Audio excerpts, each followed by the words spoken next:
costs that buyers encounter when switching or changing from one supplier to another. If switching costs are high, a buyer will be less likely to switch suppliers. तो bargaining power of जो suppliers होते हैं वो और किस चीज पे depend करते हैं? स्विचिंग कॉस्ट पे. स्विचिंग कॉस्ट मीन्स एक फॉर्म कोई भी है अगर, तो उस फॉर्म को एक सप्लायर से दूसरे सप्लायर को स्विच करने के लिए जो भी कॉस्ट इनकर होती है that is called as switching cost. तो if switching cost is high, अगर सप्लायर के पास जाने के लिए जो कॉस्ट है वो ज्यादा लगती है, तो क्या होगा? तो फिर बायर जो है वो उस सप्लायर को छोड़ना नहीं चाहेगा, दूसरे की तरफ स्विच करना नहीं चाहेगा, क्योंकि ये बहुत कॉस्टली पड़ रहा है उसके लिए. तो यहाँ पे क्या होगा? इसका भी बेनिफिट किसको मिलेगी? इस चीज की भी का बेनिफिट किसको मिलेगा? सप्लायर को, क्योंकि वो जो उसकी फॉर्म है यानी कि जो बायर है उस सप्लायर का, वो मजबूर है कि वो उसी से सामान प्रोक्योर करे, उसी से सामान परचेज करे, और वो अगर दूसरे फॉर्म की तरफ शिफ्ट होता है तो फिर वहां पे ज्यादा उनको कॉस्ट पे करनी पड़ती है. Then attractiveness of substitutes. Supplier power is enhanced if there are no attractive substitutes for the product or services the supplier offers. तो अगर सप्लायर्स जो फॉर्म्स को प्रोवाइड कर रहे हैं मटेरियल, उनके सब्स्टिट्यूट अवेलेबल नहीं है, यानी कि दे आर ओनली वन और दे आर अ फ्यू, अगर वो कुछ ही हैं तो,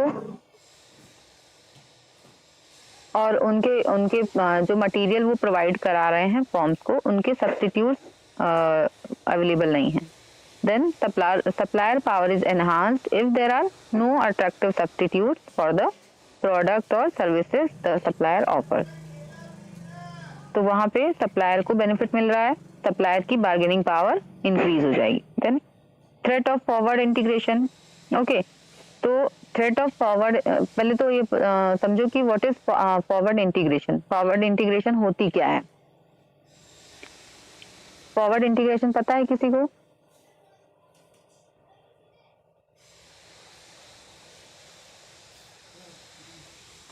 no ma'am. Okay, integration can be of two type, forward and backward. तो if you see the chain means porter's chain, value chain है ना. वैल्यू चेन का नाम सुना है? मीन्स जो सप्लाई चेन का एक पूरा चैनल होता है या डिस्ट्रीब्यूशन का चैनल होता है, जैसे कि इट स्टार्ट्स फ्रॉम मैन्युफैक्चरर है ना, और या सप्लायर से कह सकते हो, but basically from manufacturer to end user means consumer. तो manufacturer, then you can say dealer, then you can say wholesaler, then you can say retailer, then you can say consumer.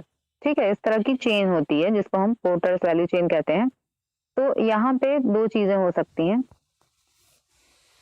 यहाँ पे इस case में हम industry की बात कर रहे हैं, तो यहाँ कस्टमर तक जाने की जरूरत नहीं है. इंडस्ट्री में फॉर्म, जो मैन्युफैक्चरर है वो फॉर्म है, ठीक है, और उससे पहले वाला जो वो होगा, उससे पहले वाला जो एक और चेन होगी वहां पे available, that will be supplier. ठीक है, तो इंडस्ट्री के केस में सप्लायर से स्टार्ट होगा, तो सप्लायर देन मैन्युफैक्चरर. तो सप्लायर अगर मैन्युफैक्चरिंग का भी काम करने लग जाए तो उसको हम कहेंगे क्या? Forward integration. और अगर मैन्युफैक्चरर जो है वो खुद ही सप्लायर बन जाए, मींस कि वो रॉ मटेरियल वगैरह का प्रोक्योरमेंट खुद करने लग जाए, जैसे मान लो कोई आइसक्रीम मैन्युफैक्चरर है, ठीक है, और वो उसका जो सप्लायर है वो कोई डेयरी वाला है, ठीक, suppose Narendra dairy, Amul dairy, कोई भी डेयरी जो है वो उसको मिल्क वगैरह जो भी चीजें उसको चाहिए रॉ मटेरियल वो सप्लाई कर रहा था, बट उसको प्रॉब्लम हुई कुछ भी मैन्युफैक्चरर को सप्लायर के एटीट्यूड से या सप्लायर की प्राइसेस से या क्वालिटी से, तो उसने सोचा कि मैं खुद ही जो है ये काम भी करना शुरू कर दूं. तो उसने क्या किया कि उसने खुद की अपनी डेयरी बना ली, उसने खुद की गाय भैंसे मतलब खरीद लिए, उसने खुद जो है वो सारा कुछ वो सारी सेटअप बना लिया, और उसका जो रॉ मटेरियल यानी कि जो मिल्क है वो खुद ही वो प्रोड्यूस करने लगा अपनी डेयरी में, और अपनी डेयरी से उसका मतलब उसका जो है सप्लायर भी वो खुद हो गया. तो उसने क्या किया? It is called as backward integration. उसने क्या किया? उसने सप्लायर वाला काम भी खुद ही कर लिया. अब सपोज वो डेयरी वाला अगर सोचे कि मैं मेरे पास तो इतना सारा रॉ मटेरियल है और मैं खुद ही मैन्युफैक्चरिंग भी करने लग जाऊं, तो अगर वो स्वीट मैन्युफैक्चरिंग, केक मैन्युफैक्चरिंग या इस तरह की कॉन्फेक्शनरी कुछ भी इस तरह की मतलब वो खोल दे और अपने ही रॉ मटेरियल से वो मैन्युफैक्चरिंग करके अपना फिनिश्ड गुड भी वो बेचने लगे, तो इसको हम कहते हैं फॉरवर्ड इंटीग्रेशन। क्लियर हुआ? इसको आप अगर वैल्यूज पोर्टर चेन में वैल्यूज चेन में अगर आप इसको इंटीग्रेट करते हो, तो जैसे देखो कि मान लो जो मैन्युफैक्चरर है, उसके बाद होलसेलर है, उसके बाद रिटेलर है, ठीक है?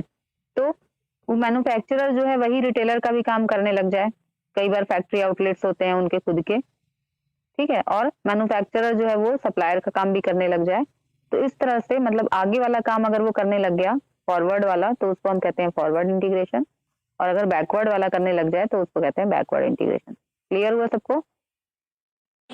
Yes, ma'am. Yes, ma'am. तो threat of forward integration, threat of forward integration का मतलब हुआ कि सप्लायर जो है उसकी पावर तब भी बढ़ जाएगी अगर वो खुद ही जो है वो बायर्स की इंडस्ट्री में एंटर कर जाए, यानी सप्लायर जो है वो खुद ही मैन्युफैक्चरर भी बन जाए, तो फिर उसको जरूरत ही नहीं होगी कि कोई उससे खरीदे सामान, वो अपने सामान को खुद ही यूज करके खुद ही जो है वो फिनिश गुड बना करके और इंडस्ट्री में सप्लाई पहुंचा देगा। तो the power of a supplier is enhanced if there is a credible possibility that the supplier might enter the buyers industry, यानी कि अगर वो फॉरवर्ड इंटीग्रेशन में चला जाए और सप्लायर जो है वो खुद ही अपना मैन्युफैक्चरर भी बन जाए अपने प्रोडक्ट का, ठीक है?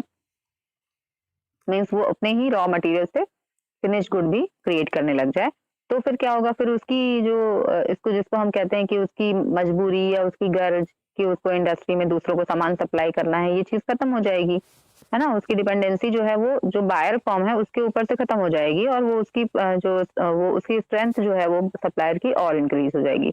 तो इस तरह से स्ट्रेंथ जो है वो सप्लायर की या बार्गेनिंग पावर उसकी इंक्रीज हो जाएगी। Now we will talk about One question. Sorry. या Ma'am, you said forward integration में they'll come as a input provider. तो ma'am, I have one question कि same product and services they will supply No, और वो अलग ही?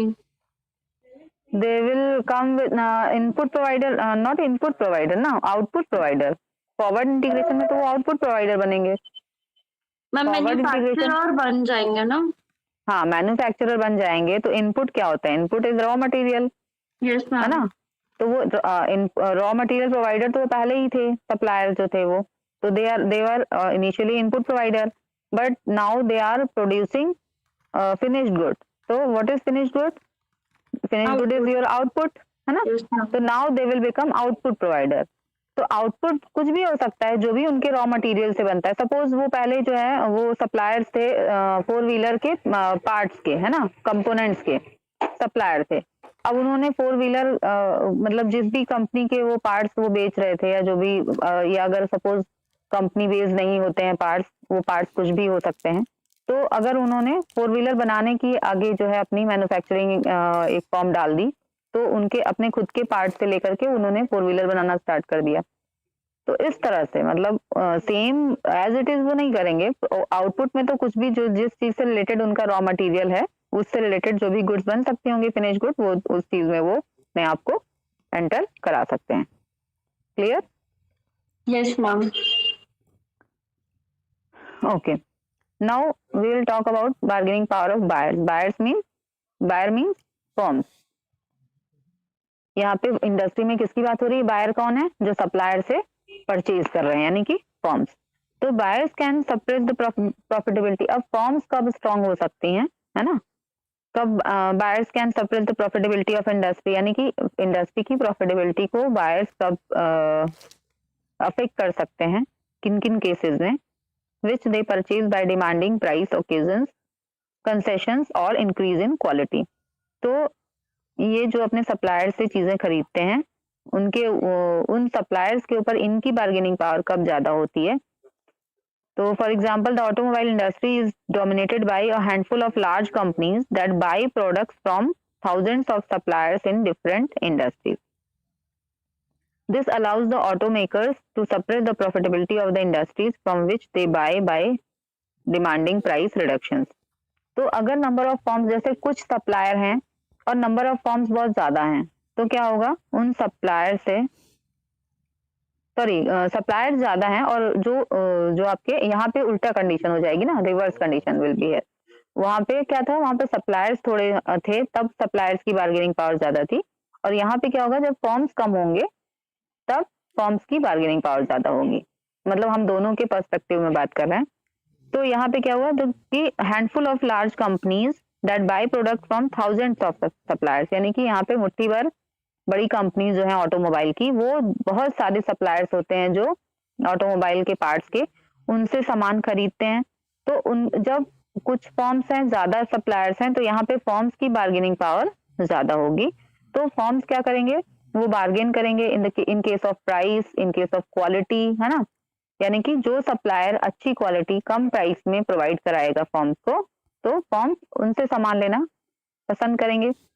तो इस तरह से हमने देखा कि फॉर्म की जो फॉर्म की जो बार्गेनिंग पावर है वो किस तरह से एनहांस होती है और वो किस तरह से इंडस्ट्री की प्रॉफिटेबिलिटी को अफेक्ट करती है। Now individual factors which have an impact on the ability of suppliers to exert pressure on buyers. तो बायर ग्रुप कंसंट्रेशन, यानी कि बायर का जो नंबर है, ग्रुप का जो नंबर है, कंसंट्रेशन है, वो कैसा है।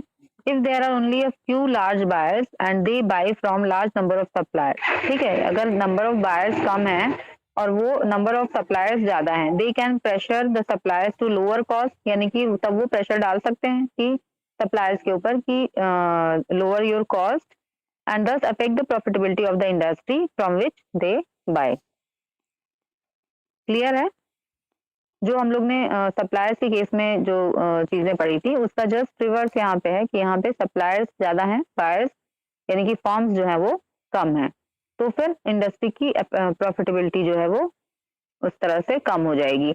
मतलब कि वहां पे कोई फायदा नहीं कमा पाएगा और कोई भी सप्लायर फायदा नहीं कमा पाएगा, क्योंकि वहां पे नंबर ऑफ सप्लायर्स हैं।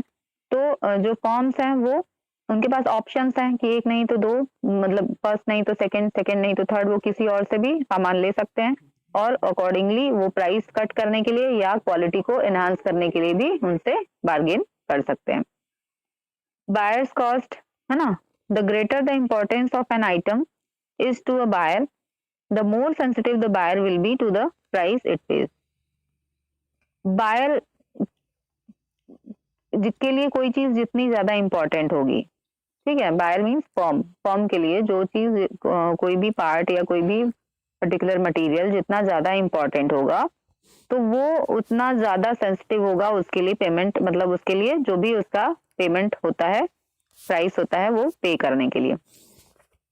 तो ये भी ये भी मतलब अफेक्ट करता है बायर की बार्गेनिंग पावर को। ठीक है, वहां पे क्या था, वहां पे इस केस में क्या था, स्विचिंग कॉस्ट थी और यहाँ पे बायर्स कॉस्ट है। यानी कि वहां पे स्विचिंग कॉस्ट ये था कि बायर को एक सप्लायर से दूसरे सप्लायर की तरफ स्विच करने के लिए जो कॉस्ट लग रही थी, दैट इज स्विचिंग कॉस्ट। और बायर्स कॉस्ट क्या है, बायर्स कॉस्ट का मतलब है कि बायर के लिए जो चीज ज्यादा इंपॉर्टेंट है उसके लिए वो ज्यादा भी पे करने के लिए रेडी होता है, वो सेंसिटिव होता है उसके लिए पे करने के लिए। Then degree of standardization of suppliers product, ठीक है, तो प्राइस एक चीज हो गई और डिग्री ऑफ स्टैंडर्डाइजेशन यानी क्वालिटी की दूसरी चीज हो गई। The degree to which a suppliers product differs from its competitors affect the buyers bargaining power.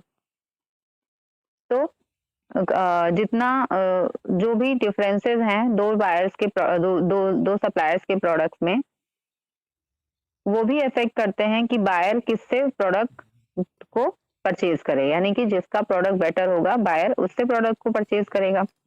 तो डिग्री ऑफ स्टैंडर्डाइजेशन जो है वो ये भी जो है अफेक्ट करता है प्रॉफिटेबिलिटी ऑफ इंडस्ट्री को। Then threat of backward integration, वहां पे क्या था, थ्रेट ऑफ फॉरवर्ड इंटीग्रेशन था। अब यहाँ पे बार्गेनिंग पावर इनकी बायर्स की कब और बढ़ जाती है, जब वो बैक इंटीग्रेशन भी कर लेते हैं। Means when buyers become buyers यानी कि मैन्युफैक्चरर्स हैं ये, है ना, फॉर्म है। तो जब ये सप्लायर भी खुद ही बन जाए तो उस केस में इनकी बार्गेनिंग पावर और बढ़ जाएगी। अब इनको सप्लायर की जरूरत ही नहीं है, वो अपना सप्लाई भी खुद कर ले रहे हैं तो यहाँ पे थ्रेट ऑफ बैकवर्ड इंटीग्रेशन जो है वो इफेक्ट करता है इंडस्ट्री प्रॉफिटेबिलिटी को। किस तरह से? वो बायर की बार्गेनिंग पावर को इंक्रीज करके। Okay, clear?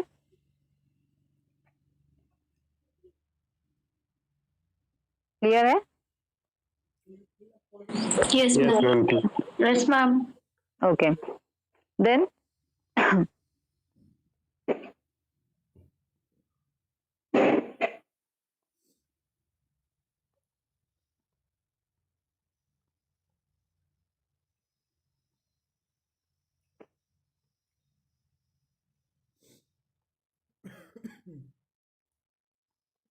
ओके, तो ये 5 फोर्सेस थे पोर्टर के, माइकल पोर्टर ने सजेस्ट किए थे कि दीज 5 फोर्सेस विल सप्रेस और विल अफेक्ट इंडस्ट्रीज प्रॉफिटेबिलिटी। ठीक है, तो इन पांचों फोर्सेस की वजह से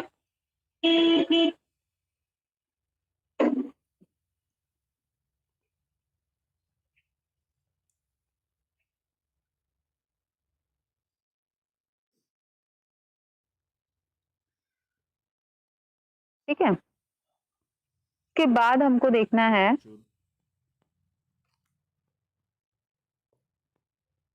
now we will see about strategies which we adopt in case of competition, it means competitors। तो कंपटीशन जो होता है, कॉम्पिटिटिव डिफरेंट कॉम्पिटिटिव स्ट्रेटजीज जो होते हैं वो मार्केट में क्या क्या होती हैं और उनको हम उनमें हमको क्या चीजें देखनी पड़ती हैं, किस तरह से हम उनको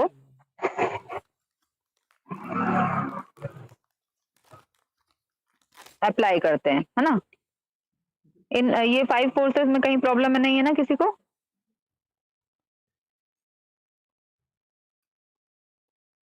No, ma'am. Okay, now we will discuss about competitive different types of competitions and competitive strategies।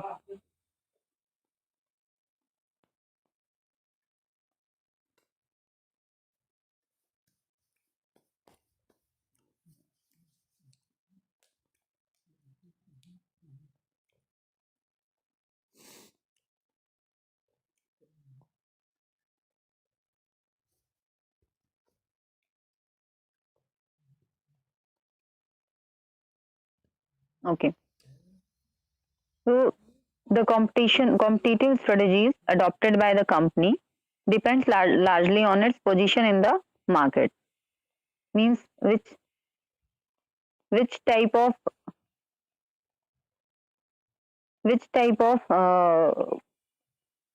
competition occurs in market can be distributed or classified into different types, basically in 4 types, and it design its strategies based on position and objectives.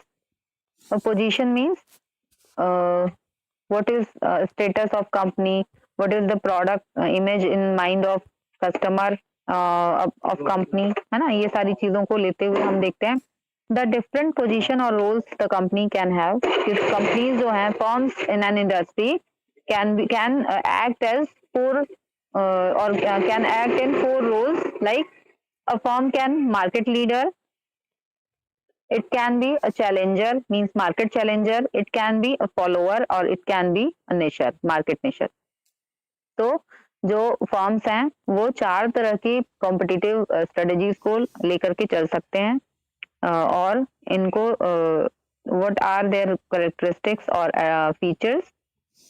तो इन market leader means the firm which has maximum market share, maximum customers, है ना, maximum profitability in the market. जो भी firm के पास ये सारी चीजें maximum होंगी, that is called as market leader. Like in case of 4-wheeler, you can say market leader companies Hyundai or whichever by research is found to be having more in market share, more in customers, more in profitability, ये सारी चीजें जिसकी सबसे ज्यादा होंगी, that firm will be market leader। तो market leader होना है अगर किसी फर्म को, तो यानी कि किसी भी इंडस्ट्री में रहने के लिए जो फर्म्स हैं वो 4 तरह की स्ट्रेटजीज को लेकर के चल सकते हैं। अपने कॉम्पिटिटर्स के अगेंस्ट। तो पहला तो हो गया मार्केट लीडर, मतलब क्लास है अगर आपका तो क्लास का टॉपर जो है वो क्लास लीडर, ठीक। मींस अगर टॉपर है, टीचर्स उसको बहुत पसंद करते हैं, ही इज और she is active in extra curricular activities also, है ना, तो आप उसी को लीडर कहोगे ना, जो हर चीज में अच्छा है। तो वैसे ही मार्केट में यानी इंडस्ट्रीज में, तो in the majority of industries there is one firm that is generally recognized to be the leader. It typically has the largest market share, ठीक, and by virtue of its pricing, advertising intensity, distribution coverage, technological advance, and rate of new product introductions, it determines the nature, pace, and basis of competition. तो यानी कि जो company, जो form हर बात में अच्छी है, जिसकी एडवर्टाइजिंग स्ट्रेटजी सबसे अच्छी है, जिसकी टेक्नोलॉजिकल स्ट्रेटजी सबसे अच्छी है, डिस्ट्रीब्यूशन कवरेज उसका बहुत अच्छा है, हर जगह उसके प्रोडक्ट्स अवेलेबल हैं, है ना, प्राइसिंग उसकी जेन्युइन है, एंड लार्जेस्ट मार्केट शेयर उसके पास है। तो ये सब क्या है, ये सब जिसके पास होगा उसको हम, उस फॉर्म को हम कहते हैं market leader. It is this dominance that typically provides the benchmark for other companies in the industry, and जो market leader होगा that will be the benchmark for other companies, यानी कि हर कंपनी जो है वो market leader को equate करना चाहेगा, या at least मतलब या तो उसको पीछे छोड़ करके खुद market leader बनना चाहेंगी, या फिर उसके बराबर आना चाहेंगी। एटलीस्ट इतना तो करते हैं, मतलब इतना कोई भी होगा तो जो भी कंपनी जिनके पास रिसोर्सेज हैं, जिनके पास जो है टाइम है, तो वो मतलब अपने जो करंट पोजीशन है उनकी, उससे आगे बढ़ करके वो लीडर बनना चाहते हैं। तो market leader can be only one form, है ना, या अगर दो फॉर्म एक साथ दोनों इक्वल स्टेटस पे हैं तो भी हो सकता है। तो मार्केट लीडर बहुत सारी फॉर्म्स नहीं हो सकती, तो इन इंडस्ट्री मार्केट लीडर जो है वो एक फॉर्म हो गई, या ज्यादा से ज्यादा दो फॉर्म हो गई। Then market challenger and follower, तो मार्केट चैलेंजर और फॉलोअर जो होते हैं ये ज्यादा होते हैं। तो चैलेंजर कौन होते हैं? चैलेंजर मीन्स कि which challenge the leader, which have ability to challenge the leader, and they have resources and they have courage. Firms with a slightly smaller market share can adopt one or two stances. तो जो forms मतलब ये दोनों ही forms जो हैं ये कुछ ही पीछे होते हैं लीडर से, बट ये ज्यादा नंबर में होते हैं, चैलेंजर्स भी ज्यादा होते हैं और फॉलोअर भी ज्यादा होते हैं। तो चैलेंजर वो होते हैं कि जो जिनका मार्केट शेयर और सारी चीजें जो है लीडर से कुछ कम है, बट वो हमेशा इस कोशिश में है कि वो चैलेंज करते हैं लीडर को, और वो लीडर को चैलेंज करके they try to become leader, है ना। तो उनको क्या करना होता है कि वो अपने रिसोर्सेज को इस तरह से एलोकेट करते हैं, या अपनी स्ट्रेटजीज को इस तरह से वो बनाते हैं कि वो जो है वो मार्केट मतलब लीडर को या तो लीडर के बराबर पहुंच सके, या वो खुद लीडर बन सके उनको पीछे करके। तो ये चैलेंजर्स करते हैं। और फॉलोअर कौन होते हैं? फॉलोअर भी सेम लगभग सक्सेसफुल होते हैं, मींस ऑलमोस्ट इक्वली सक्सेसफुल होते हैं वो चैलेंजर्स के, but followers do not challenge the leaders. उनको अपना वो शांति से अपना जो मतलब वो उनकी सारी चीजें ऑलमोस्ट कॉपीड होती हैं, मतलब लीडर की, वो लीडर के पीछे पीछे चलते हैं, उनको फॉलो करते हैं। जो भी उनकी स्ट्रेटजीज है, जो भी उनकी प्राइसिंग है, प्रोडक्ट्स एट्रीब्यूट्स हैं, उन सारे केसेस में वो उनको फॉलो करते हैं, और लीडर से थोड़ा ही पीछे रहते हैं हर मामले में। मींस कि वो उनके जो मार्केट शेयर है, उनकी जो प्रॉफिटेबिलिटी है, जो एडवर्टाइजिंग कैंपेन है, ये सारी चीजें उनकी थोड़ा बहुत ही पीछे लैगिंग होती हैं लीडर से, but they do not want to challenge leader. वो लीडर को चैलेंज नहीं करते, मतलब वो युद्ध करने में बिलीव नहीं करते हैं। वो शांति से अपना जैसे चल रहा है, उनका अच्छा चल रहा है, बस वो शांति से वो सारी चीजें फॉलो करते हुए लीडर की वो अपने आप को सर्वाइव करना चाहते हैं। तो डिफरेंस समझ में आया चैलेंजर एंड फॉलोअर में? लीडर इज एब्सोल्युटली डिफरेंट, है ना। लीडर तो सबसे अलग है, but challenger and follower are different in some और मोर एस्पेक्ट्स। तो इसमें इनमें क्या डिफरेंस है, ये समझ में आया? Yes, ma'am. Yes, ma'am. Yes, ma'am. Firms with a slightly smaller market share can adopt one or two stances. They may choose to adopt an aggressive stance and attack other firms, यानी कि वो offensive हो सकते हैं या defensive हो सकते हैं. तो offensive जो होते हैं they are called as market challenger, और जो डिफेंसिव होते हैं उनको हम कहते हैं मार्केट फॉलोअर. ठीक है, including the market leader in an attempt to gain share and perhaps dominance. तो ये मार्केट चैलेंजर्स होते हैं, और they may adopt a less aggressive stance in order to maintain the status quo. Status quo maintain करना मतलब जैसा है चल रहा है वैसा ही चलने देना. तो इनको हम कहते हैं market followers. Clear? Now market nichers. तो मतलब ये फॉर्म के ऊपर डिपेंड करता है कि वो किस तरह की स्ट्रेटेजी को अडॉप्ट करके कंपटीशन, मतलब किस तरह का कंपटीशन वो करना चाहती है. वो सबसे आगे रह के, मतलब वो राजा बनना चाहती है, लीडर बनना चाहती है, या फिर वो लीडर ना बन के, क्योंकि लीडर होने के भी बहुत सारे ड्रॉबैक्स होते हैं. लीडर होने का मतलब है कि आपका सब कुछ अच्छा है बट आपके कॉम्पिटिटर्स बहुत ज्यादा हैं, राइवल्स, आपको हमेशा आप सबकी निगाह में हो कि आप क्या नया कर रहे हो, कैसे आगे बढ़ रहे हो, है ना. और हर तरफ से आप जो है लोगों के ऑब्जर्वेशन में रहते हो, यानी अपने कॉम्पिटिटर्स के ऑब्जर्वेशन में रहते हो. तो these are some negative aspects which leaders face, है ना. लीडर्स को ये फेस करना पड़ता है. Then market nichers. Market nichers क्या होते हैं? मार्केट निशर्स का मतलब ये होता है कि ये स्मॉल फॉर्म्स होते हैं, इनके पास कम रिसोर्सेज होते हैं, और ये मतलब इनका जो एरिया ऑफ एक्सपर्टीज होता है उसमें ये बहुत ही ज्यादा एक्सपर्ट होते हैं, और वो लिमिटेड एरिया होता है. तो इनको बहुत ज्यादा किसी से खतरा नहीं होता है. क्यों? क्योंकि जो बड़ी फॉर्म्स है, यानी जो लीडर है या जो चैलेंजर और फॉलोअर वाली फॉर्म्स हैं, वो ज्यादातर करके इनकी सर्विसेज ले लेते हैं, और ये क्या करते हैं, ये अपने जो बाकी और फॉर्म्स हैं, बड़ी फॉर्म्स, उनको सर्विसेज अपने प्रोवाइड कराते हैं. और जो दूसरी फॉर्म्स हैं वो क्योंकि उनको एक्सपर्टीज के साथ ये सर्विसेज या प्रोडक्ट्स हैं वो वहां यहाँ इनके पास से डिलीवर हो जाते हैं, या उनको मतलब सर्विस मिल जाती है. तो इसलिए वो लोग इनको कॉम्पीट करने इनसे वो लोग सर्विसेज हैं, और इनके सी का ज्यादा का खतरा. ठीक.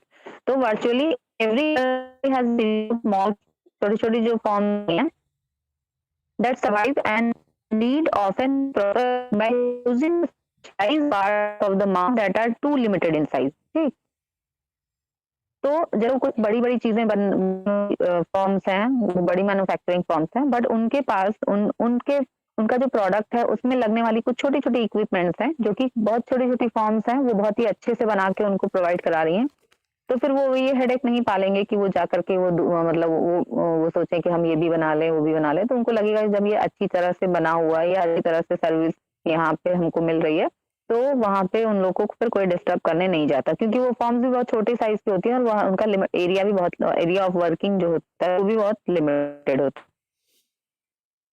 तो इस तरह से क्या होता है कि उतने में ही उनकी ग्रोथ अच्छी होती है, इनको कॉम्पिटिटर्स का डर नहीं होता है, और ये अपनी एक्सपर्टीज या अपने चीजों से जो बड़ी फॉर्म्स हैं वो समझते हैं.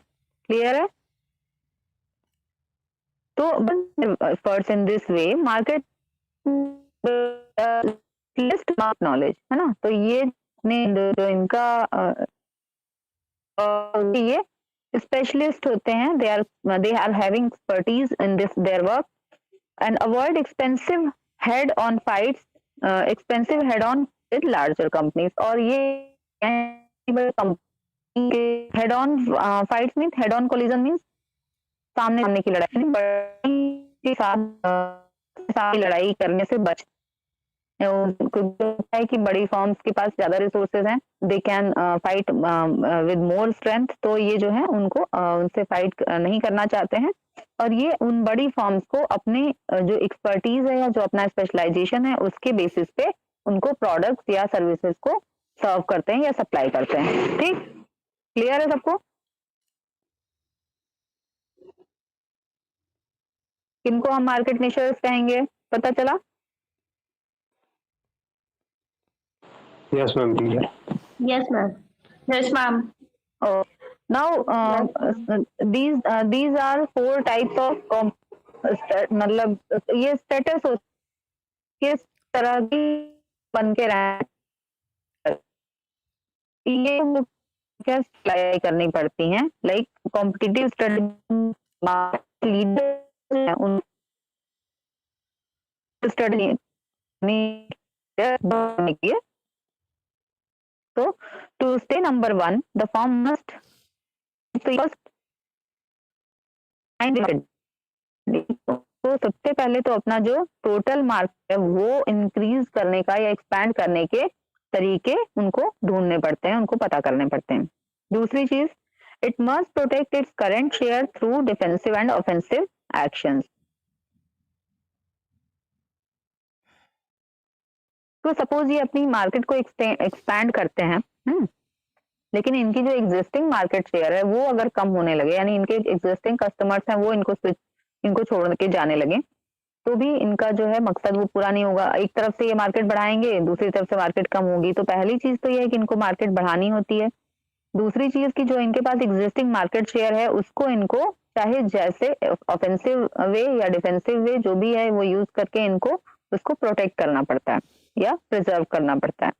तीसरी चीज, third, it must increase its market share. और तीसरी चीज ये है कि इनको इनकी मार्केट शेयर बढ़ानी है। तो यानी मार्केट डिमांड को एक्सपैंड करना, अपना जो एग्जिस्टिंग मार्केट शेयर है उसको बचाना और फिर मार्केट शेयर को और ज्यादा बढ़ाना, ये तीन चीजें इनको करनी पड़ती हैं। अब कैसे करेंगे ये expand total market demand? Total market demand जो है वो कैसे एक्सपैंड होगा? तो वो कैसे एक्सपैंड होगा? तो पहली बात तो ये कि वो नए कस्टमर्स को मतलब नए कस्टमर्स जो है वो इंट्रोड्यूस हों इनके पास, यानी कि इनके प्रोडक्ट खरीदना शुरू करें। Every product class has the potential to attract buyers who are unaware of the product or are resisting it because of price or lack of certain features। तो कस्टमर जो कि इनको अभी नहीं खरीद रहे हैं, क्यों? क्योंकि या तो वो इस प्रोडक्ट के बारे में, इनके प्रोडक्ट के बारे में जान नहीं रहे हैं, या फिर इनकी प्राइसेस उनको पसंद नहीं आ रही हैं, या फिर इनकी क्वालिटी में कुछ कमी है उनको लग रही है। तो इन सब वजहों से अगर कस्टमर उनको इनके प्रोडक्ट्स को, जो इनके पोटेंशियल कस्टमर्स हैं यानी जो कस्टमर हो सकते हैं बट अभी बने नहीं हैं, वो नहीं खरीद रहे हैं, तो इनको उन कस्टमर्स को अपने प्रोडक्ट के साथ अटैच करना होगा, यानी अट्रैक्ट करना होगा कस्टमर्स को। तो those who might use it but do not, यानी कि जो इनको यूज कर सकते थे बट यूज नहीं कर रहे हैं, तो मार्केट पेनिट्रेशन स्ट्रेटेजी अपनानी पड़ेगी। तो व्हाट इज मार्केट पेनिट्रेशन? यानी कि to reach the deep insides of market, यानी कि मार्केट में बहुत पूरी मार्केट के अंदर रीच जो इनकी है वो रीच होना, वो कैसे होगी? तो पेनिट्रेशन प्राइस के नाम से स्ट्रेटेजी होती है, प्राइसिंग स्ट्रेटेजी, यानी कि आप पहले कम प्राइस पे अपने पूरे मार्केट में अपने प्रोडक्ट को पहुंचाओ। Those who have never used, यानी कि न्यू मार्केट सेगमेंट, जो नए जो वहां पे आप एडवर्टाइजिंग के थ्रू या मतलब अवेयरनेस वगैरह ग्रो करके आप जहाँ पे कस्टमर नहीं जान रहे हैं वहां के कस्टमर्स को आप जो है नई मार्केट सेगमेंट को आप अपना मार्केट सेगमेंट बनाओ। दोज हु लिव एल्सवेयर, यानी कि ज्योग्राफिकल एक्सपेंशन करो अपने प्रोडक्ट्स का। दूसरी चीज, न्यू यूजेस, आपका जो प्रोडक्ट है उसके आप नए यूजेस भी इन्वेंट करके या उनको एक्सप्लोर करके कस्टमर्स को बता सकते हो कि आप इसको केवल इसमें नहीं, जैसे कि अभी हम लोग एग्जांपल लेते हैं कि इनो है ना, इनो को हम लोग जानते हैं कि वो एसिड रेगुलेटर है, यानी कि हम लोग उसको एसिडिटी वगैरह रिलीव करने के लिए लेते हैं। बट इनो के और भी बहुत सारे यूज है ना, आजकल हम लोग बेकिंग में है ना, और इडली डोसा जहाँ भी मतलब फ्लफीनेस लाना है एडिबल्स में, वहां पे हम यूज कर रहे हैं। फिर बहुत बार होते हैं कि इनको जो है क्लीनिंग वाले भी प्रोसेस में यूज करते हैं। कई बार है कि प्लांट्स में कीड़े मकोड़े लग गए हैं या वो मतलब इंसेक्ट्स वगैरह हैं, तो उनमें स्प्रे कर दो तो वो भाग जाते हैं। तो मतलब जैसे आप अपने जो भी प्रोडक्ट है, लीडर को ये करना पड़ता है कि न्यू यूजेस ऑफ प्रोडक्ट को एक्सप्लोर करें कोई भी, तो उससे क्या होगा, उसका डिमांड बढ़ जाएगा। अगर कोई आप किसी प्रोडक्ट को किसी एक सिंगल पर्पज के लिए यूज करते थे, बट अब उसके मल्टीपल पर्पजेज हो गए, तो वो ज्यादा यूज होगा, तो आप उसको ज्यादा क्वांटिटी में खरीदोगे। तो इस तरह से नए कस्टमर्स मतलब new customers, then new uses and then more uses. More uses मतलब कि लार्ज पैक्स है ना, मीन्स क्वांटिटी ऑफ यूज जो है वो बढ़ाओ, या ओकेजन ऑफ यूज बढ़ाओ, या ये फ्रीक्वेंसी ऑफ यूज बढ़ाओ, है ना, वो भी हो सकता है। लाइक कि ब्रश पहले हम लोग एक बार करते थे, फिर बताया डॉक्टर ने कि नहीं 2 बार किया करना ठीक चाहिए, फिर डॉक्टर ने बताया नहीं जितनी बार खाना खाओ उतनी बार, या कुछ भी खाओ उतनी बार ब्रश करो। तो जो टूथपेस्ट है उसका डिमांड क्या होगा, इंक्रीज करेगा ना। पहले आप 1 बार के हिसाब से लाते थे, फिर आप 2 बार के हिसाब से लाने लगे, और उसके बाद अब आप 4 बार 5 बार के हिसाब से लाने लग गए। तो आप नंबर ऑफ जो टूथपेस्ट के ट्यूब थे वो उसके अकॉर्डिंगली परचेज करोगे। तो इस तरह से मतलब ये एक एग्जांपल मैं बता रही हूँ आपको, बट इस तरह से आपको न्यू कस्टमर जो लीडर होते हैं उनको मार्केट शेयर अपना मार्केट प्रोडक्ट डिमांड किस तरह से बढ़ानी पड़ती है कि introducing new customers, new uses of product and more uses of product. ठीक, अब मार्केट शेयर को प्रोटेक्ट करना, वो किस तरह से प्रोटेक्ट करेंगे। At the same time as trying to expand the total market, the market leader should not lose sight of the need to defend its market share. तो उसको मार्केट लीडर को मार्केट शेयर को भी अपने defend करना पड़ेगा। It has long been recognized that leaders represent a convenient target since because of their size they are often vulnerable to attack.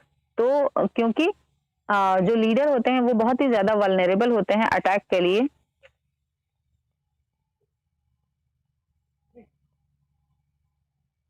Vulnerable होते हैं अटैक के लिए, तो इसलिए सारे जो भी उनके कॉम्पिटिटर्स हैं वो क्या करते हैं, वो मीन्स उनके कस्टमर्स को अपनी तरफ ड्रॉ करना चाहते हैं। तो इसलिए जो है उनको अपने जो एग्जिस्टिंग कस्टमर्स हैं उनको बचा के रखना बहुत जरूरी होता है। The need for this is illustrated by example from many industries including photography, यानी Kodak having been attacked in the film market by Fuji and in the camera market by Polaroid, Minolta, Nikon, Canon and Pentax. Soft drinks, Pepsi attacking Coca-Cola, car hire Avis against Hertz, है ना। इस तरह से आपने देखा होगा कि offensive या डिफेंसिव स्ट्रेटजी, यानी कि दोनों, चाहे तो आप अटैकिंग मोड में रहो या आप डिफेंसिव मोड में रहो, बट आप अपने कस्टमर्स को सस्टेन करो, उनको बाहर मतलब दूसरे के पास जाने मत दो। देन डिफेंसिव मार्केटिंग, तो यहाँ पे जो है डिफेंसिव मार्केटिंग अगर आप यूज करते हो तो the aim of defensive marketing is to reduce the probability of attack, divert attacks to less threatened areas and lessen their intensity. A dominant firm can use the following 6 defense strategies. तो इस तरह से जो है मतलब defensive strategies भी हम लगाते हैं जिनसे कि हमारे कस्टमर्स बचे रहें। पोजीशन डिफेंस, यानी कि हम पोजीशनिंग के मतलब कंज्यूमर के माइंड में जो हमारे प्रोडक्ट का इमेज है उसको इतना अच्छा रखें कि वो कस्टमर जो है हमारा कहीं और जाए ही ना।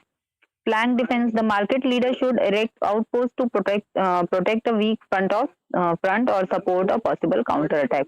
तो जो लीडर है उसके जो वीक पॉइंट्स हैं उनको वो बचा के रखे, यानी कि मतलब वो दूसरे पे अटैक नहीं कर रहा है बट वो जान रहा है कि यहाँ पे अटैक हो सकता है हमारे ऊपर, तो उन पॉइंट्स को वो बचा के रखे। Counter offensive defense, responding to competitors head on attack by identifying the attackers weakness and then launch a counter attack. तो यहाँ पे क्या करना है कि वो खुद अटैक नहीं करता है लीडर, बट जब कॉम्पिटिटर जो है वो हेड ऑन अटैक करता है, यानी सामने से अगर फ्रंटल अटैक हो रहा है वहां पे, तो वो अटैकर्स के वीकनेसेस को मतलब वो उसका जवाब नहीं देता है, उसको रिस्पॉन्ड नहीं करता है, बट उस जो अटैकर है उसके वीकनेसेस को जान करके उन वीकनेसेस के ऊपर वो अटैक करता है। ठीक, then mobile defense, leader stretches its domain over new territories, market broadening and market diversification. तो लीडर कई बार क्या करता है कि अपने डोमेन को स्ट्रेच करता है, बढ़ाता है और अपनी नई टेरिटरीज डेवलप करता है, अपने नए एरियाज को डेवलप करता है। ठीक है, और इसको हम मार्केट ब्रॉडनिंग या मार्केट डाइवर्सिफिकेशन कह सकते हैं। नए मार्केट में अपने प्रोडक्ट्स को ले जाना और मार्केट को चौड़ा करना मीन्स मार्केट को एक्सपैंड करना। Then contraction defense, तो withdraw from the most vulnerable segment and redirect resources to those that are more defendable. तो जो मतलब कॉन्ट्रैक्ट, जैसे इसका जस्ट अपोजिट जो हमने मार्केट ब्रॉडनिंग की बात की, इसका जस्ट अपोजिट कि जो हमारे कमजोर पॉइंट्स हैं जहां पे हमको पता है कि इन पॉइंट्स पे हम फेल्योर हैं, उनको आप कॉन्ट्रैक्ट कर लो, उनको आप हटा लो और अपने पूरा जो आपके पास रिसोर्सेज हैं वो ज़्यादा, जहाँ पे आपको ज़्यादा जो आपके लिए फ़ायदेमंद चीज़ें हैं आपके मतलब आप जहाँ पे आप सक्सेसफुल हो उन पे उनको आप ज़्यादा फ़ोकस करो और उनको और ज़्यादा सक्सेसफुल बनाओ। क्लियर है सब? ये मार्केट शेयर को बचाने की क्या-क्या स्ट्रेटजीज़ हैं?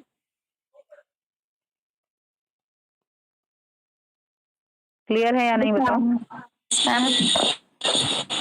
देन इंक्रीजिंग मार्केट शेयर, तो तीसरी चीज क्या करना है इनको कि इनके मार्केट शेयर को बढ़ाना है, चाहे तो एडवर्टाइजिंग के बेसिस पे, चाहे डिस्ट्रीब्यूशन अपना ज्यादा एनहांस करके, चाहे तो प्राइस इंसेंटिव्स या सेल्स प्रमोशन, है ना। प्राइस इंसेंटिव्स का मतलब कि डिस्काउंट वगैरह देना, सेल्स प्रमोशन का मतलब कि जैसे ऑफर्स वगैरह जो होते हैं या वहां पे डिस्काउंट वगैरह की बात हो सकती है। New products as by mergers, takeovers, alliances and distribution deals, मतलब जो भी स्ट्रेटजीज वहां पे अप्लाई करके आप अपने मार्केट शेयर को बढ़ा सको वो आपको करना पड़ेगा। चाहे तो ये न्यू वेंचर्स का मतलब कि आप नए नए अपने वो जो भी आपके फॉर्म्स हैं वो बना लो। ज्वाइंट वेंचर्स यानी कि नई कंपनीज के साथ कोलेबोरेशन कर लो, है ना। मर्जर्स, टेकओवर्स, मर्जर का मतलब होता है कि दो कंपनीज मिलकर के एक कंपनी बन जाती है, एमलगमेशन बोलते हैं उसको। जैसे और वोडाफोन और आइडिया। मतलब मर्जर का मतलब मिक्स होकर के एक बन के उसका नया नाम बन जाता है। एमलगमेशन में दोनों रहते हैं, ज्वाइंट वेंचर में दोनों रहते हैं, दोनों का नाम रहता है। तो इस तरह से बहुत सारी स्ट्रेटजीज होती हैं जो कि वहां पे अप्लाई करके आप अपने मार्केट शेयर को बढ़ा सकते हो। ठीक। Now competitive strategies for Challengers.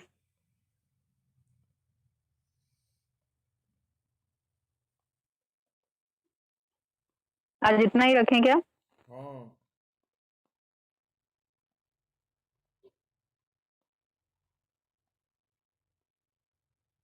जल्दी बोलो ओके। क्योंकि अभी 8 to 9 मिनट्स बचे हैं और इतने में मुझे नहीं लग रहा कि कंप्लीट हो पाएगा। या चलो जितना हो जाएगा कर देते नो हैं। मैम, नो अभी मैम। अभी नेक्स्ट क्लास कब से है? 1 o'clock से? Yes ma'am, 1 o'clock। ठीक है, फिर हम नेक्स्ट क्लास पे करेंगे, बहुत हड़बड़ी हो जाएगी, तुम लोग को समझ में भी नहीं आएगा।